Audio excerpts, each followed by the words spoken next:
吃素啦，避免跟众生结恶缘啦，避免得因果业障病。得因果病哦，医生针药医难也假，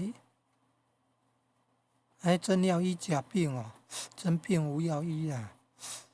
所以呢，因果病是真病无药医，所以要吃素啊，而且这个时代就是要流行吃素啊。关圣帝君早就有圣训了，民国70年代就看到了。日后世界将更新呢，禁留素食持斋人呢，一切五荤之食物啊，其少尽根不生啊。天地的变迁就是将来要吃素了才能受得了那个什么核子战争的辐射尘。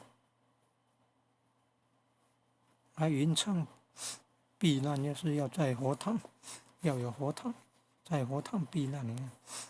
那弥勒祖师的乾坤袋会救度道亲，所以要赶快求道德三宝心怀。